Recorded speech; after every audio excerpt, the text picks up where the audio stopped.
You guys are here today. I've been wanting to get this guy on for a while. You know, he's so busy. He's doing these MCing everywhere.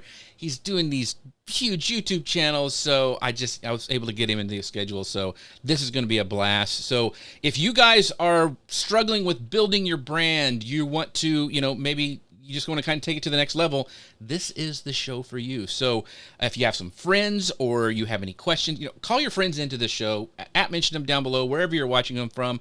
Even if they can't make it live, they can watch the replay. But I would love for you to, as we're going along today, ask any questions you have of Leslie. I always, say that this is like free consulting. That's why I do this show. So make sure you guys ask your questions, because I want to bring some questions that you have up on screen. And also, the amazing Connor Brown is back. Connor, how have you been? Where have you been at? What's been going on? I'm back. I was gone for a little bit, went back home to Maryland, had a wedding over Memorial Day, always fun. But fellas, I'm pumped for today, mainly because of this show. It's National Donut Day. All right. Have you gentlemen, have you indulged in National Donut Day yet? I think Leslie only eats salad. Leslie, I mean, are you still doing like the heavy duty diet, or are you eating donuts now? I eat something, whatever tastes good. I just try not to do too much of it. And okay. I didn't know. You had to tell me this before, because then I would have brought a donut and I would have been eating it now. And this would be so much better if with we a donut. I know, yeah. Connor, what's up? You're supposed to bring donuts, but oh well. I have already indulged twice today, so I've hit my donut quota for probably the week, I would think.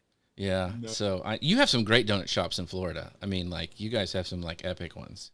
Oh, well, I did Chris Stone blueberry cake donut. That is my all-time favorite donut from Dunkin'. It's the best. If you go to Dunkin' today, get yourself a coffee, and they'll give you a free donut. No free pub on that. Dunkin' is not sponsoring this, but right. we do have Voodoo Donut down here, which is awesome. Good. Yeah, so many good places. I feel like I need to expand my donut palette. You guys are saying all these flavors that I've never heard of. Oh yeah, so there's Texas has some good ones. I mean, I went there. Oh, when I went to Nashville, they had one of those cronuts, where it takes like 6 days to make it, and it's amazing. But it was like bacon and maple. Oh my gosh! You lost me with bacon. I don't want to. Why would you want bacon in a donut? You don't know. You go like, oh, maybe, but then you try it and it's amazing. So anyway. Thank you guys so much for joining us today. I see Dustin's here. We've got Facebook user saying, looking forward to today's discussion. I'm not sure who that is. I don't know why they didn't come through. But, ask your questions as we're going along today, because we're going to be talking about building a better brand, and Leslie's all about that. So I'm going to hit go on the podcast machine, and we'll get started. Connor, you ready? I'm ready. All right, here we go. Hello, folks. Welcome to Social Media News Live. I'm Jeff C., and you're not. And I'm Connor Brown, and this is the show that keeps you up to date on what's happening in the world of social media and more. Now, have you ever found yourself wondering what it truly takes to build a brand that stands out? Now, are you curious about the secrets behind successful brand building? Or maybe you're looking to turn your passion into a recognizable and loved brand? If those questions resonate with you, then you're in for a treat, because today we are thrilled to welcome a guest who has done just that. He's a master of brand building who turned his passion for biology into a globally recognized interactive biology brand. And Leslie's going to be sharing his journey, his insights, and his top tips for successful brand building. So sit back, relax, get ready for an episode packed with insights and inspiration. So let's dive right in. Leslie Samuel, how are you doing today, my friend? What are you smiling about so much? Dude, I just need to take you everywhere with me and just have you introduce me to random people on the streets. That would just be awesome, man. You do such a great job. I was listening to that and I was like, man, I want to know that guy. He sounds cool. So if you guys don't know Leslie, which, I mean, you're going to fall in love with him today if you don't know him. Let me tell you who he is. He has been engaging audience for 3 decades, from playing the piano as a child at his local church in his home island of St. Maarten, to speaking on stage in front of thousands, to engaging millions through his online videos. I'm telling you, he's amazing. I love this guy. If you have never seen him on stage, like if you go to Social Media Marketing World, I mean, he just focused the attention on what's going on. He's so good at that. So, and by the way, if you go to his website at I Am Leslie Samuels, you can actually sign up to get like if you want to have him for your event, you guys need to go do that. But Leslie, thanks, my friend, for being here today because I have so many questions. You are very much welcome. Thank you for having me. I'm excited to be here. But before we move on, I just got to show everyone my pen. This pen here was crafted by an expert craftsman who gave this to me, and it's crafted out of wood. Everybody's like, "Why is he sharing this?" But it was crafted out of wood. There's a I don't know if this is bronze or whatever, but there's like piano keys and a guitar fret and like music notes, and this was crafted for me by none other than Jeff C. So when I got his email, like, "Hey, would you come on the show?" I was like, "Dude, you're the guy that gave me the pen. I would sell my right arm, and because this is the best gift I've ever received." So I'm here for Jeff, and everybody else gets to hang out as well, and we're gonna have a. Well, I mean, you're not. I mean, you're doing crafty stuff too. I mean, you did a heart like out of wood. I remember you doing that. That was pretty good. Right over here, my son and I, we carved a heart out of wood because I'm a biologist, Right. and I just do all kinds of biologish stuff. And that was one of the projects that we did, inspired actually by seeing people like you do things with wood. I'm like, man, I love wooden things. I should do something. Let's carve a heart. Why not? It's really cool. I would not have thought about it, but it turned out really, really well. So, really quick, I want to. So James says, "Hey, I moved from Facebook to YouTube." Was me saying, "Looking for." Thanks for popping in, James. I appreciate you watching today. And Dustin says, "To this day, Leslie has one of my favorite social media marketing world talks where he proposed to someone in the crowd and has had his wife give a testimonial."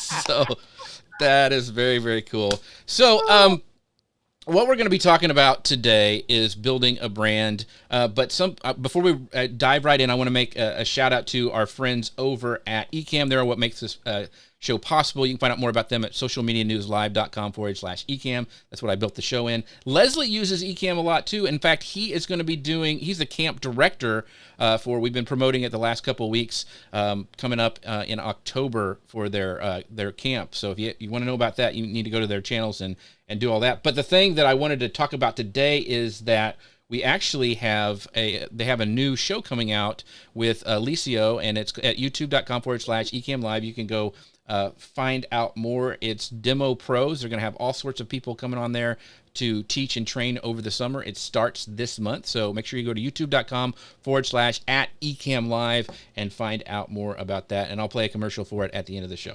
All right, back into it. So we are going to be talking to Leslie about building his brand. And one of the things that I wanted to talk about, because your early journey, Leslie, I want to talk about your upbringing in St. Martin and how that kind of made you into the incredible content creator that you are today.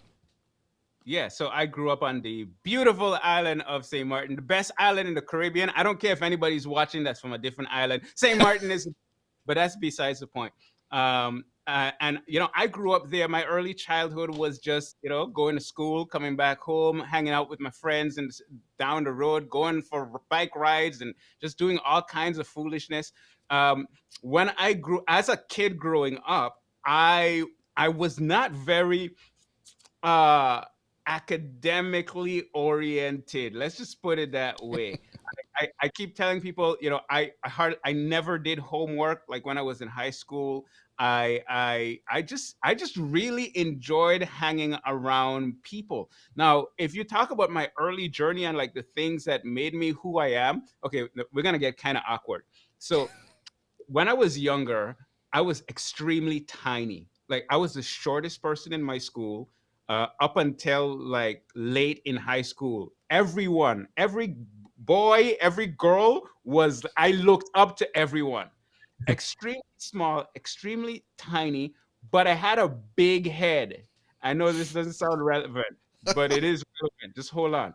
My head was probably the same size that it is right now, but just imagine the same size head on a much smaller body. And as a result of that, I was teased a whole lot. And what was interesting about my early childhood is because of those experiences, I had to find ways to navigate it. And I remember I would come home to my mom and I would be like, man, they're just teasing me about my big head and blah, blah, blah, woe is me and all that stuff. And she would tell me, man, don't worry about those kids. When they tell you your head is big, tell them that's where your brains are. And I was like, yeah, yeah, that makes sense. So they would tease me and I would say, that's where my brains are. And it made me feel better. Now, what's the significance about this, right? Be- at an early age, I learned to disregard what people say about me, to not care about, people making fun of me, because I literally used to be teased. Like we would have like a free period and my friends would gather around in a circle to see who could make the best jokes about my head. And literally, that's how it was on a regular basis, on a daily basis. And it made me develop some really thick skin to where now, if you ask my wife, she always like, man, you just don't care about what people think about you. And you put stuff out there like it's no big deal. And it's literally because I just don't care what people think about me. I realize that oftentimes when people criticize us, I feel like now I'm going off on some No, you're rant, good. but when people criticize us, it doesn't say anything about me. It says more about them. And I've learned to take what people say with a huge grain of, like, with a ton of salt, because I realize that the value that I have to share is not dependent on what people think of me. It's dependent on the value that I have to share. So it's a lot, like that was a huge part of my upbringing. And as I think back on the things that have made me who I am, that's a big part of it. Mm.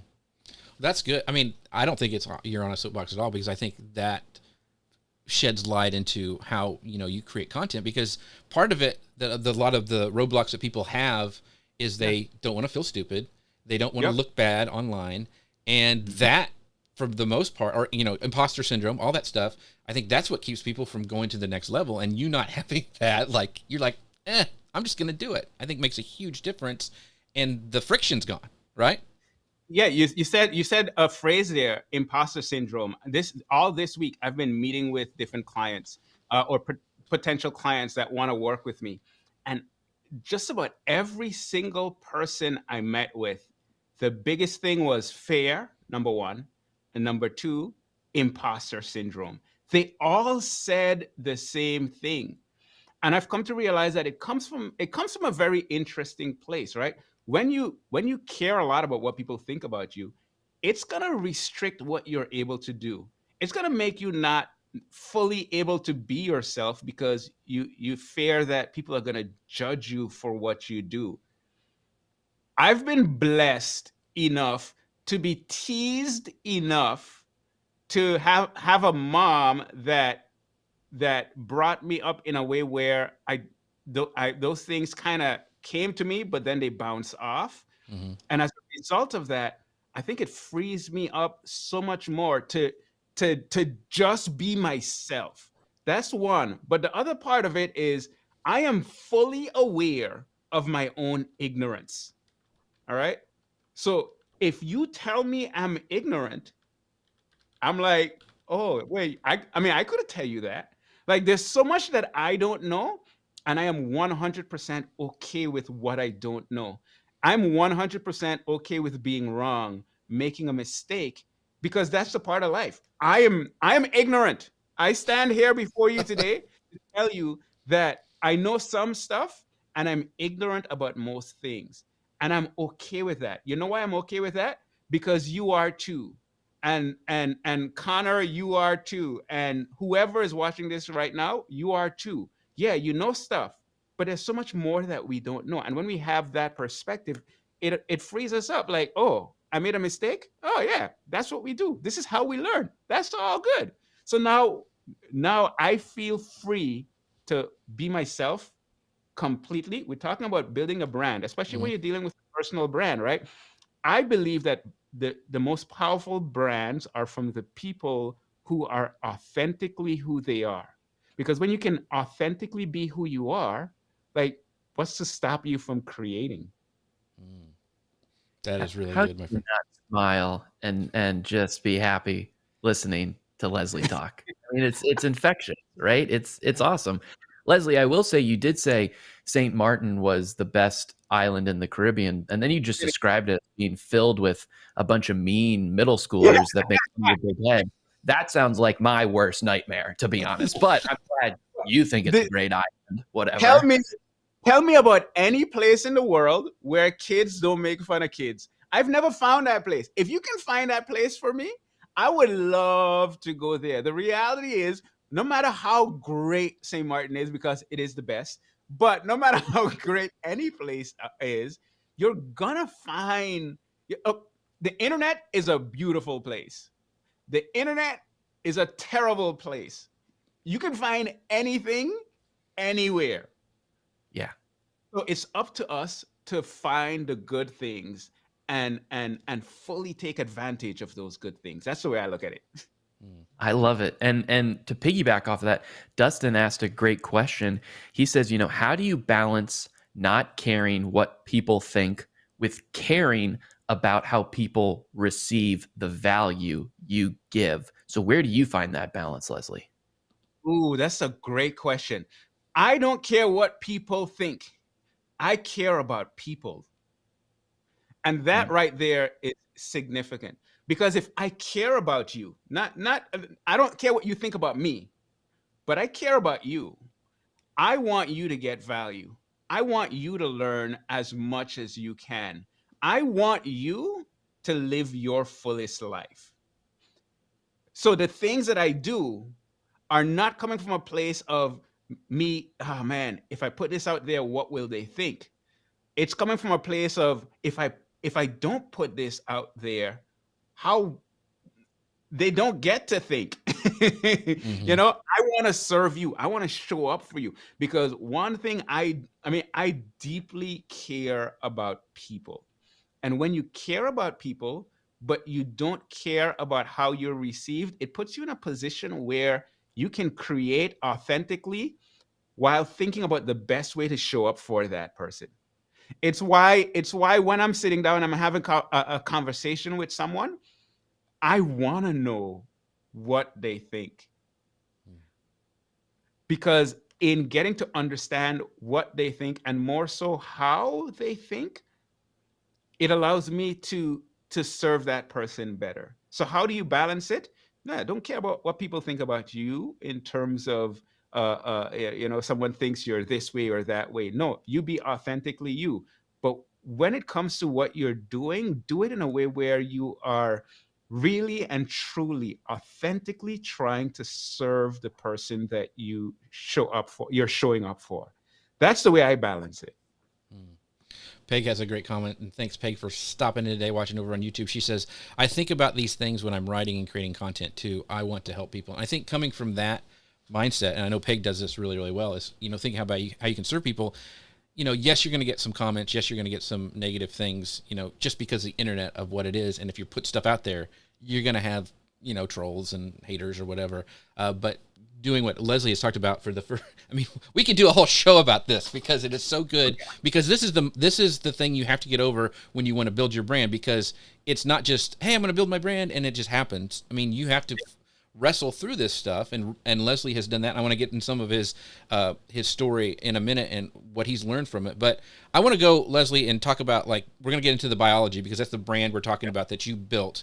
So what started that passion for biology, specifically neurobiology, and saying that you weren't a really good school kid? And I'm like, this is the thing you have to study for, a lot. I'm like, so how did that influence your career choices? I mean, why did you decide to do that? How did you get into the biology, and what made that your passion? Because I'm really fascinated about this. Yeah. So when I went to college, I didn't know what I wanted to study. So I took chemistry because it was the grade that I had the highest grade in high school. Mm-hmm. And I had the highest grade, not because I was a good student, but for some reason, I just get it. All right. So now I'm in college, I'm taking chemistry, realize this sucks. I don't care about chemicals and molecules and so on. But then I took a biology class and I was like, oh, okay, that's kind of interesting. Now, I was still a terrible student. Literally, the first quarter back then, I got a 2.0. The next one, I got a 1.2. And like it was really bad. I didn't do well at all because I wasn't used to doing work. But one day, my first year, it's like my fifth year of college. It's my fifth year of my 4 year degree, and I walk into this class called systems physiology, and the professor is up there, and he starts talking about this neuron, and he talks about all these things that are happening inside the neuron, and I'm looking at this guy, and I'm like, wait, what? That's this is crazy. This is insane. And he's talking about these processes and the action potential and the proteins in the membrane and how everything is happening. And I'm like, yo, this is amazing. I can't believe this stuff is happening inside of me. I want to know more. That triggered something to where I just wanted to know more and more about how the human body actually works. So I went off the deep end. I was studying like crazy all of a sudden because now I'm excited. I'm studying what the teacher is teaching. I'm going beyond what the teacher is teaching, and I'm just having a blast. I remember on one of the exams, he asked me to describe everything that happens when a photon of light goes into your eye, all the way to where it's being processed in the brain. And I had been so like I was so consumed with the information that I just started making up random stories. So I wrote a story about this guy who walked into a restaurant, and there was a hot chick over in the corner. And we looked at this hot chick. This is literally the words that I'm writing on this exam. I'm doing it just to entertain my professor and have fun. And this hot chick, she looked so great, and the photon of light bounced off of her body, and then and then I charted the path of the photon of life bouncing off of this hot chick, entering into your eye, and everything that happens, so that all of a sudden he has this beautiful image in his mind. Like, I just went crazy because I fell in love with biology. Now, coming to the blog, the reason I started the blog is because I did a master's in neurobiology after having that experience. I wanted to go on for a PhD in neurobiology to become a university professor. Realized while doing my master's and doing research that I hated research. So it wasn't going to happen. I didn't want to continue doing the research that I was doing. So I stopped after my master's, and I started teaching at a high school. But when I was teaching at the high school, I still wanted to teach the advanced stuff that I would be teaching if I were a university professor. So I started interactive biology so that I could teach exactly what I wanted to teach, and basically have fun talking about photons of light bouncing off of hot chicks and everything else that comes along with it.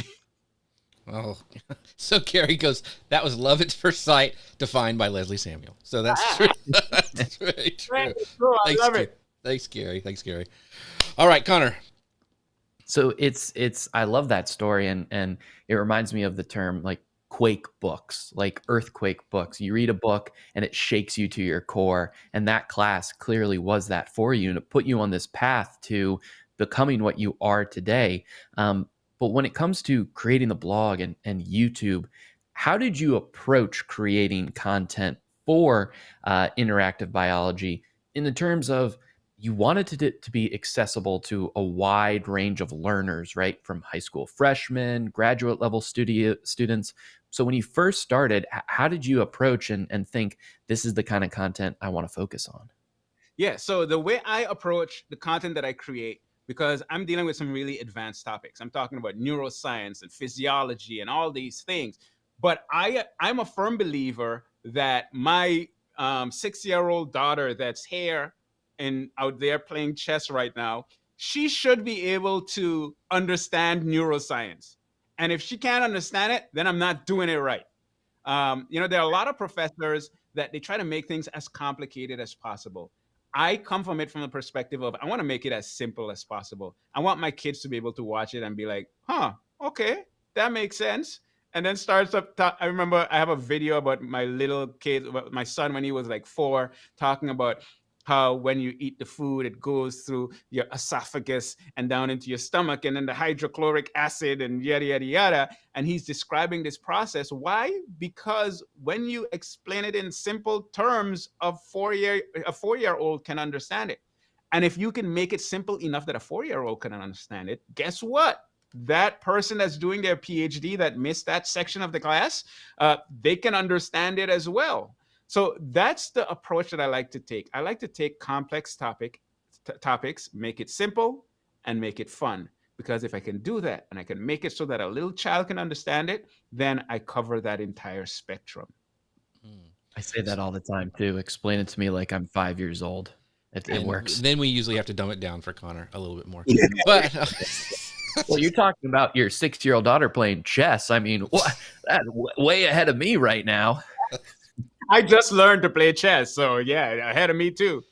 so I want to kind of wrap this. I mean, back to like building a brand. So when you started your interactive biology channel or your brand, the website, the blog, all this stuff, did you set out to be like, okay, this is a brand, this is what I'm going to do? I mean, what was the other than what you just said? Like, I want to be able to explain it in a simple term. Did you think of it as a business at the beginning, or was it like, I'm just gonna put out this content and see what happens because I wanted to, I have this just kind of a passion of mine? How did it, like, what was your mindset behind it? Yeah, I actually approached it as a business because Okay. what happened was at the time I was teaching people about blogging and internet marketing and those kind of stuff. And people were always saying, yeah, well, you're doing that, teaching people how to make money. You can't do that in something else. And I was like, oh, you can't? Well, I'll show you. And that's around the same time when I started the interactive biology, it's because I had been learning about online business and marketing and blogging. Blogging was the first thing that came on my radar in that field. So I did it kind of as like an experiment as well to show people that no, it's not just people that are teaching people how to make money. You could do it over. You can build a brand around just about anything that you're passionate about. And this was that case study for me. So when I started it, it was from a perspective of, okay, ultimately, I want to turn this into a business. I want this to be a business. I wanted to make money. I want to have, products and offer services or something way down the line. In the beginning, my focus was first building the audience. And then I wanted to kind of evolve and start adding products and so on. Okay. So you mentioned in your when I was doing research that you got your notes from your systems physiology class from the basis for your videos for the interactive biology that you've been putting out. So can you tell us a little bit about your content creation process and maybe how you started into kind of what it is now, kind of your journey? Yeah. So when I started, it was I just wanted to share that kind of content. And fortunately, I had my notes from that same physiology class that I went to, systems physiology. So I literally went to the beginning of my notes were so detailed that I remember going back to the school about 10 years later, and my notes were still being handed down from the previous years. They had been using, I wouldn't be surprised if they're still using my notes today in that class. But I took detailed notes. So when it was time for me to start making videos, I just went to the beginning and I started with, what is a neuron and an introduction to a neuron, and the same things that blew my mind at the very beginning. That's exactly what I did. Now, over time, it's kind of evolved. So today, what I will do is I will look at my top performing content. I will do some keyword research. I will try to analyze, okay, if I create this kind of content, it does really well. For example, I know anytime I talk about the cardiovascular system, the circulatory system, those videos are going to do well. Way more than any other thing that I have ever done. So I try to do more of that content because it seems to be what people really want. So right now, it's a process that involves me thinking about what I'm interested in, me looking at YouTube analytics to see what people are interested in, me doing some keyword research to find topics that are interesting, and using that to come up with my content strategy. Awesome. Love that. Always love learning about how it started and where it came to. But somewhere in the middle, we kind of want to know about that. How did you take this and grow it to something that's reached over 5 million people worldwide? What was the process for that like? Yeah, so it involves a few things. Number one, I really focus on YouTube. And I really focus on optimizing my content for YouTube, because the biggest growth that I've had is simply because people go to YouTube because they listen to their professor and they're like, Yep. what in the world did that man just say or that woman just say? I need to understand this better. I'm going to YouTube and I'm searching. So my primary method of growth is just creating content. Literally, that's done the most for me than anything else. Beyond that, I also create content on other platforms. So I will create content on Instagram. I will create some on YouTube. I've dabbled in TikTok. I'm having a lot of success right now with Instagram Reels. So it's creating my primary content that's on YouTube. It is then creating secondary content on these other platforms and using those platforms to get people back to my YouTube channel. I also have my blog where the videos that I create on YouTube are embedded on my blog, and I try to optimize my blog for search traffic. So I have the YouTube channel, I have the blog that I'm optimizing. I also have these other platforms that I'm using to drive people to my site as well.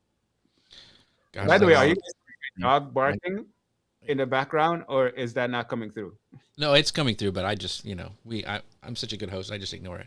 Um, Yeah, I mean, what you gonna do? I got dogs too, but yeah. The question I have, Leslie. So, and I think this happened like when I was working at Social Media Examiner. But I wanted to know, like, you sold Interactive Biology in 2017 because I think I remember this you going through this process, and then you bought it back in 2021. So, can you tell me? I mean, because I thought, in fact, we were emailing back and forth about this. I thought like you started a new channel, like you sold it, and you're like, hey, I've let that one go. They have that do not compete clause, and now I'm going to do my own again. But no, you said no, I bought it back. So tell me this. I think that's fascinating. Why you did it? Maybe some lessons learned from that as well. yeah. So I while I had been building the biology blog and the biology YouTube channel, I have also been building another part of my business, which is my teaching people about online business and blogging and social media and all that stuff. That one had grown not in terms of numbers of people reached, but in terms of the money that I was making. I was making more money teaching people about online business and doing coaching and that kind of stuff. So I was in a place where my attention was very much split. I was building one business, teaching people about business, and then I'm building another business, teaching people biology. The biology was growing faster in terms of reaching numbers of people, but not in terms of revenue. And the online business stuff was growing not as fast in terms of numbers of people, but much faster in terms of revenue. Mm-hmm. Um, and my attention was so divided that I always found myself like conflicted. What do I work on? Do I work on this? Do I work on that?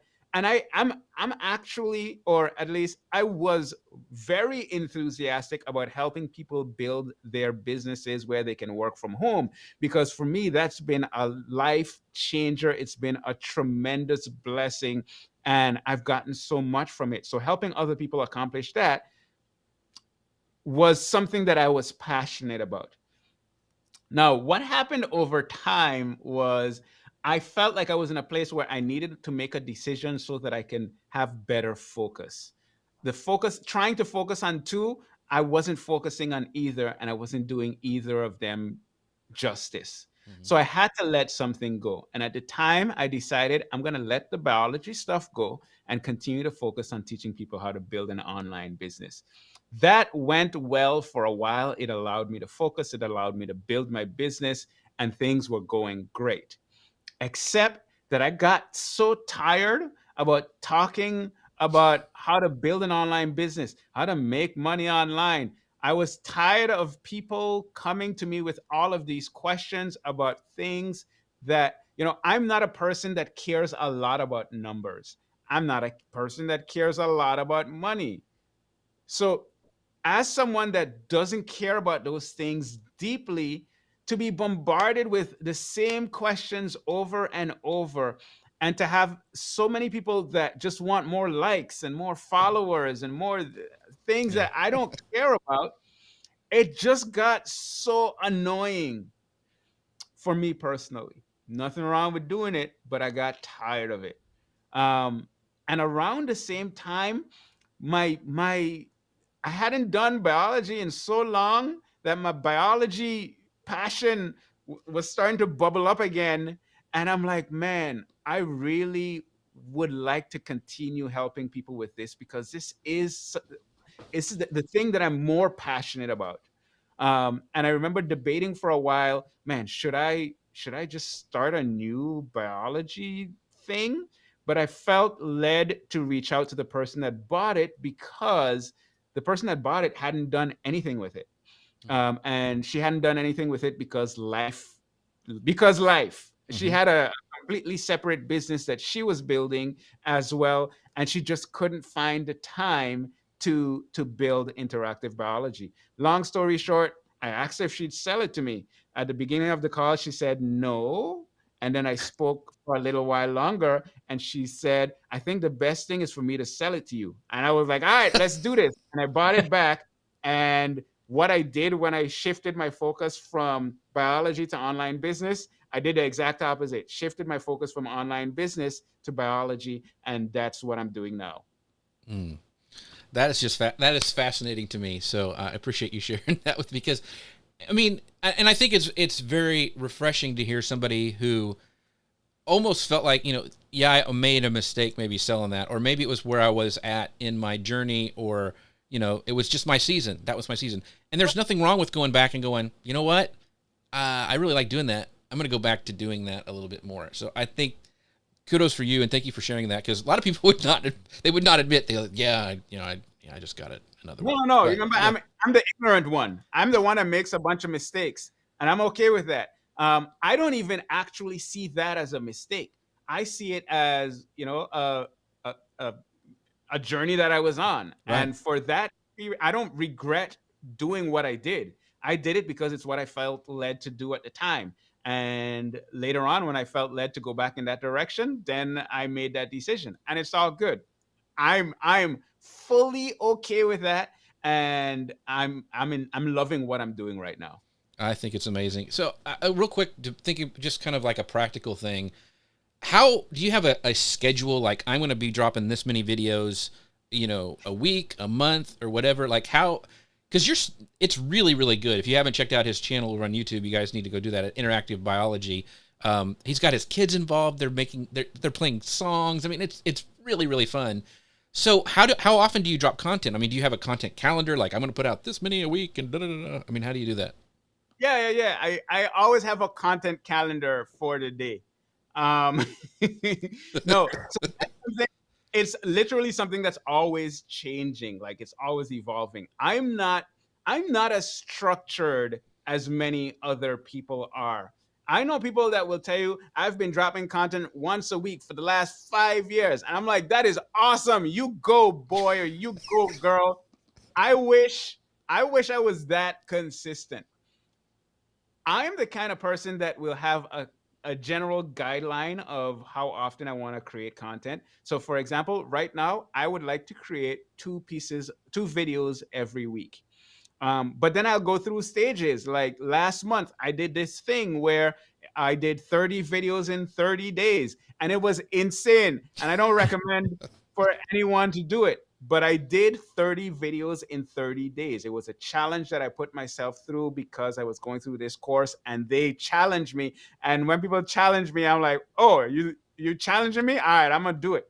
So I did that, and it showed me that I could become no that it made me so much more efficient at creating content. And now I know that I can do one video every day. I'm not going to do it, but I will go back now to my 2 videos a week. Now, what would happen with me is for a while, I do 2 videos a week. And then for a while, I might do 3 videos a week. And then, depending on what's going on, I might do 1 video per week. I might skip a few weeks from time to time. I've not been as consistent as they tell you to be.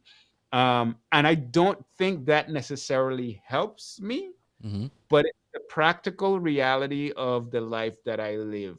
There are going to be seasons in my life where I'm traveling or there are going to be seasons where we have a lot going on at home and I don't have as much time. The reason why I do what I do today is because at one point I was a university professor. I was building my online business. I was doing well, I was building two online businesses, doing all the things, and I had no time for my family. And I made the decision that this is not going to work for me. I quit that job and I focused on my online business so that I could have the freedom and flexibility to work on my own schedule and to work around my priorities at home. So I have not been as consistent as many others, and I don't mind that one bit because it allows me to live my life in the way that I think is important. Mm. So what I'm hearing you to say is you have defined what success means to you and your family, and that's your baseline. That's, it's not going to be these people need to tell you, make X amount of money, you got to have this much content, whatever. But success for me is doing what I'm passionate about and having the flexibility for my family, which I think is awesome. But that's different for everybody, right? I mean, yeah. And the reality is, I I've come to realize that I'm probably not going to grow as quickly as many others. And I'm okay with that. I don't need to have the biggest channel. I don't need to have the fastest growing channel. I don't care. What I do care about is my family.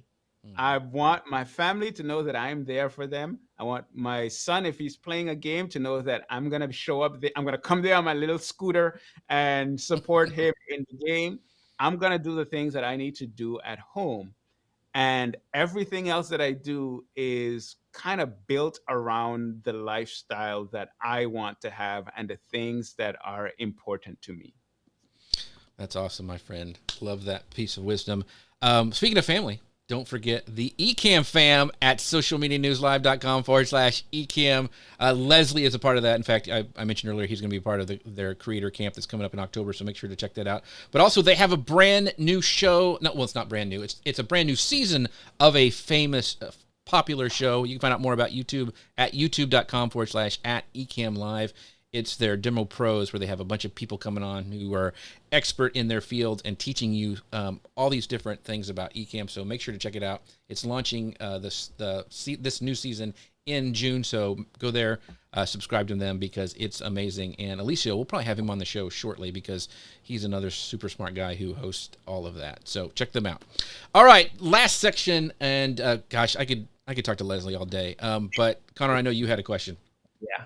And I love that so far it's this kind of full circle thing. It's parting ways, it's coming back, it's learning about what is important to you.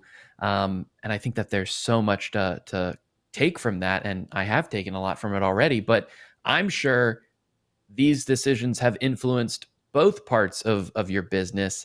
And in particular, when it comes to interactive biology, how has that influenced, Leslie, your approach to engaging audiences? Because you've clearly engaged this audience right here. I mean, I'm hook, line, and sinker. You got me. But Mm. what have you learned from that in engaging audiences, crafting experiences, and how has that helped your personal, coaching business as well? Yeah. So, in terms of engaging audiences, here's what I've learned. Number one, I've learned the power of telling stories. Um, you put something in a story form and you've got people. Like, I could tell you the 5 steps for doing such and such, or I can tell you about the time that I learned a certain lesson. I was having a certain experience, and because I'm telling it to you in the form of a story, you're able to come along on the journey. You're able to identify with the different aspects of the story. That to me has been extremely powerful.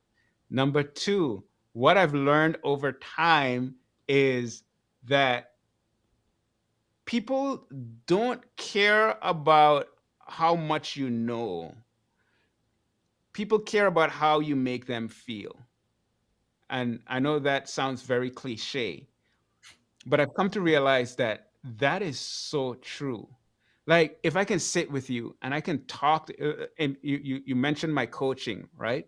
I've been doing a lot of coaching recently, and what I do in my coaching is I listen to people, and I remember I was having an experience this week where a guy and a prospective coaching client, we were on a call, and he said some stuff, and he was really struggling with some things.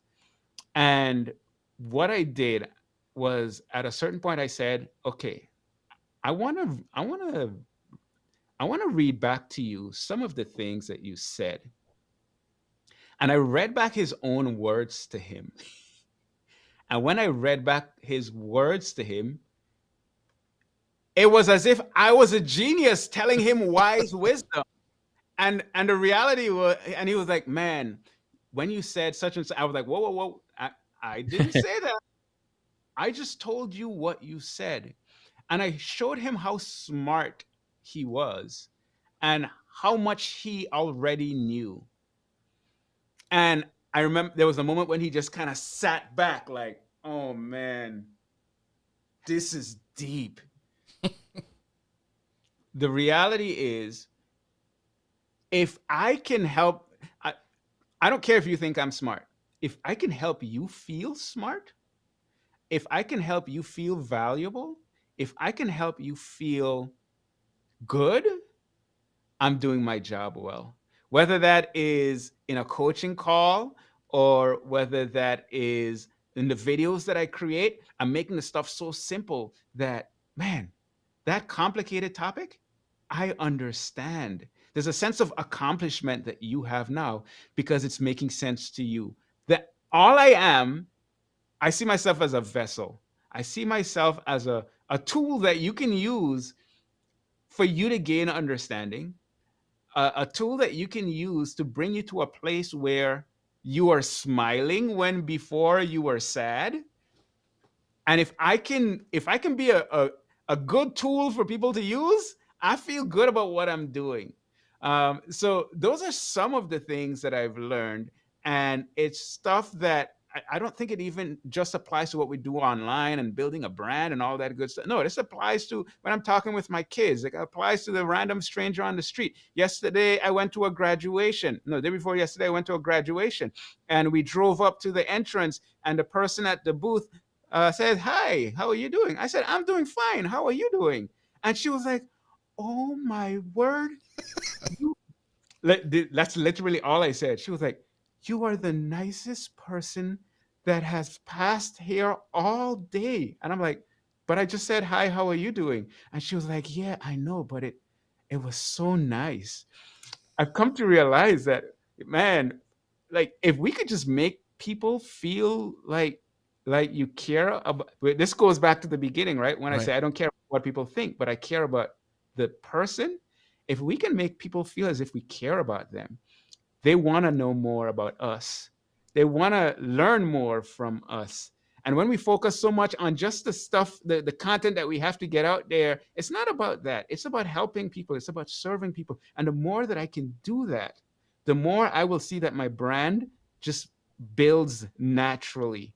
I don't have this massive 10-part strategy for building a successful brand, yada yada. I'm not going to write a book on, the Right. three-step approach to anything of that sort. You know what I'm going to do? I'm going to show up consistently. Well, as consistently. I'm going to show up. Let's take out the consistently. I'm going to show up. I'm going to serve people. I'm going to care about people. And I'm going to keep doing that over and over and over. I'm going to be authentically who I am, whether you like it or not. I had someone send me an email. "Hey, you do great stuff in your podcast, but you're a little too bubbly. Can you turn it down?" I'm like, "No, I'm not going to turn it down. There are many other unbubbly podcasts out there. Go listen to those. Maybe that's more your style." And I don't take offense. Everybody has a different preference.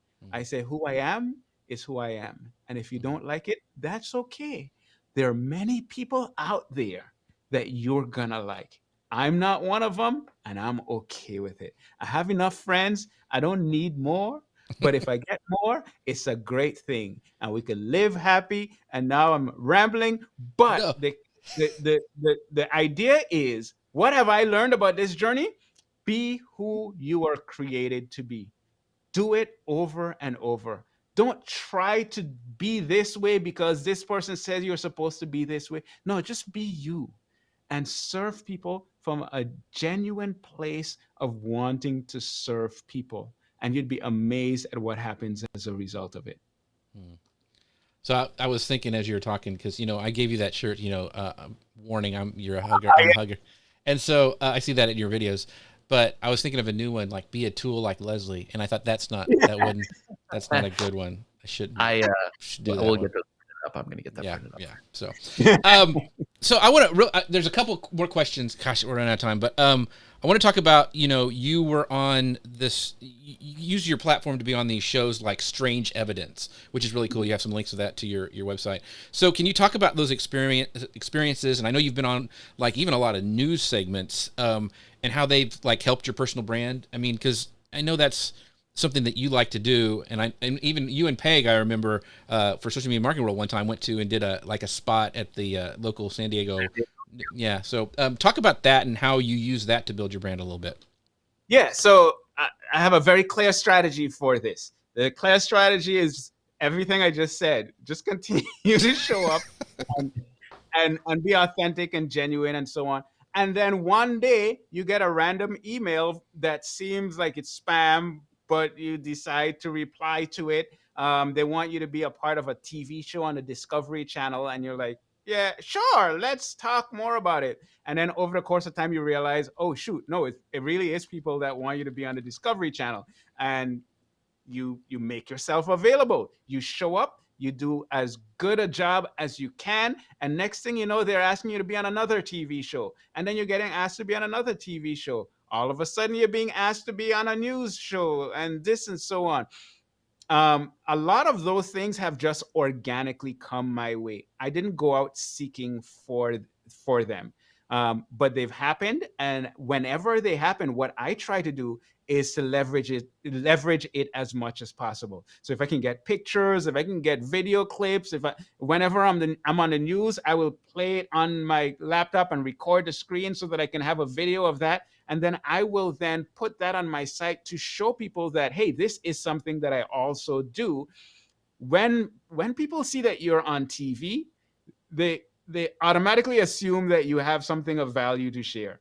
It may not be true, but it does help significantly to build your brand. So whenever I get those opportunities, I do them, number one, because it builds my brand, but number two, because I love it. I love being in an environment where you have a bunch of people that are responsible. I create videos in my little home office here, and then you go there and you're in a studio and there are a bunch of people around and telling you what to do and giving you the words to say, so you don't even have to be smart. You just have to be able to read and act smart.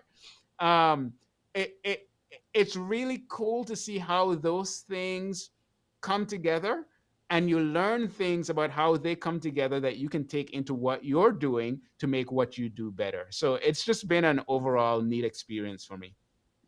That's awesome. Yeah, awesome. I just thought it was fascinating. So this next question, Connor, take it, because I want to make sure we get it to it. So go ahead. This is a cool one. We're going to shift gears a good bit. We love talking about AI here on the show.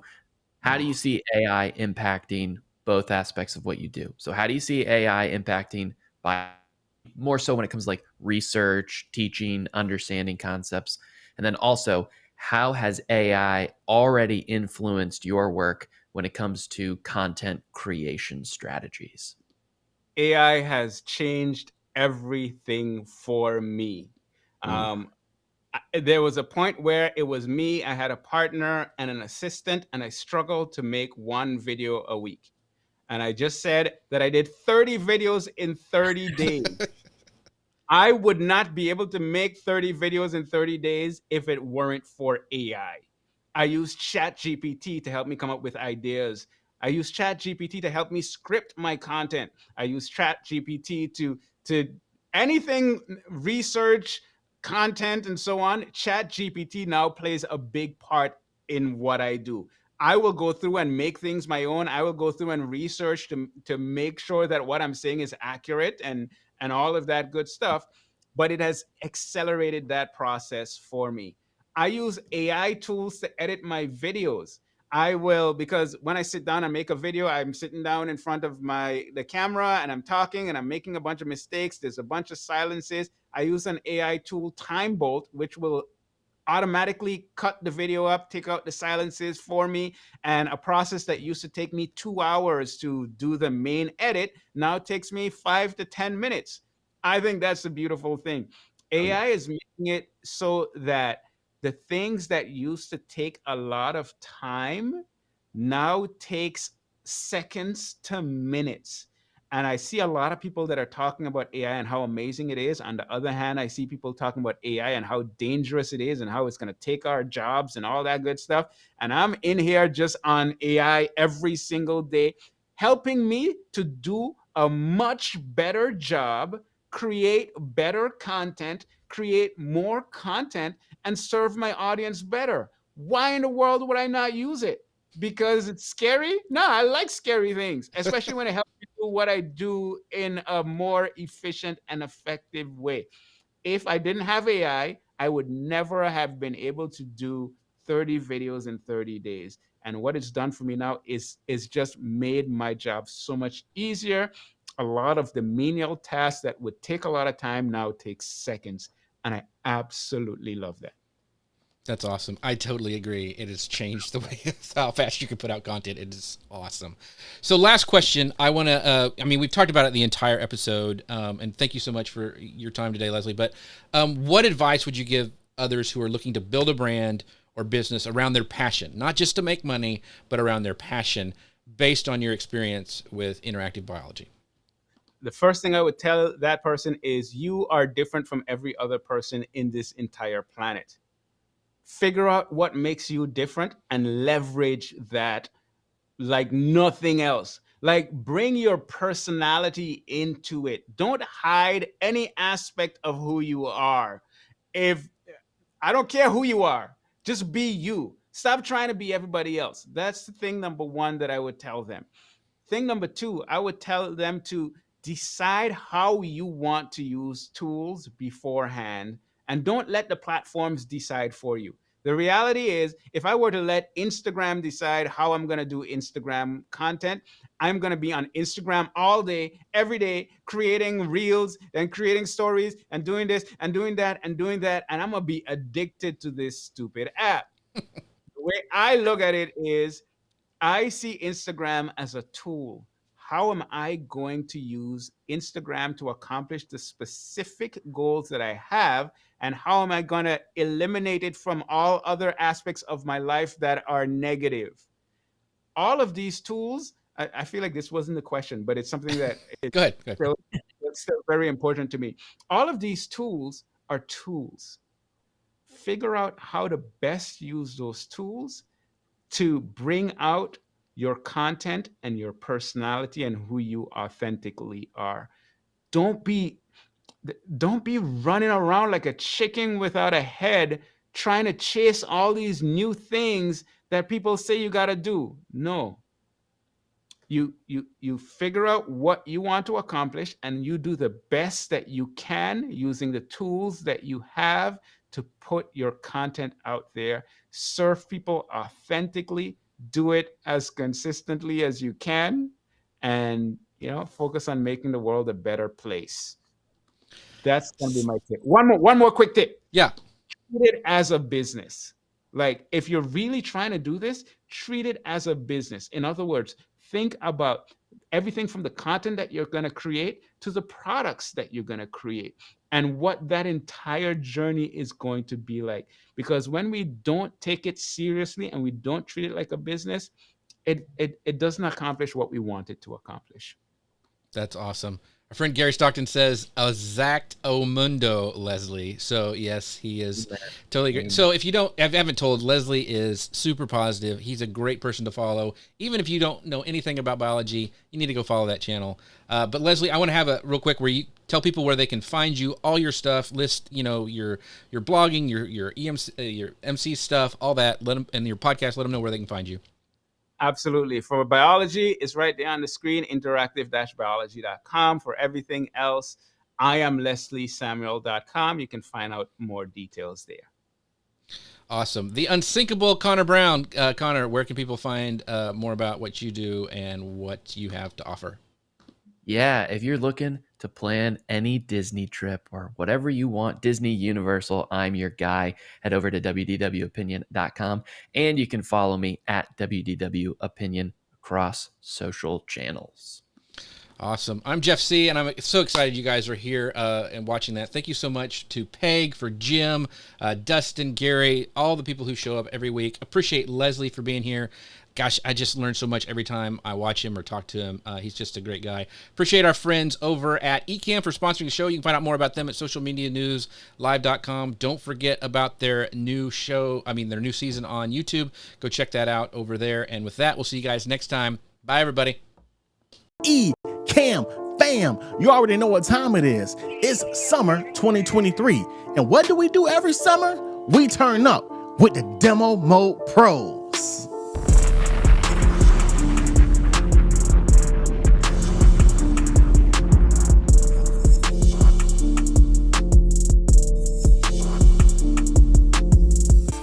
Season 3 is coming, and we have 8 new Ecamm influencers who's going to show you how to do everything you want to do in Ecamm. I'm talking, you don't want to miss this.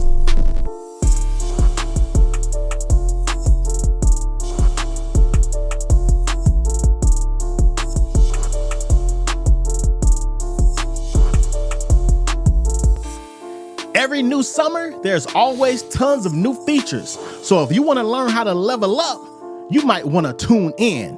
Ecamm fam, let's take it to live demo mode.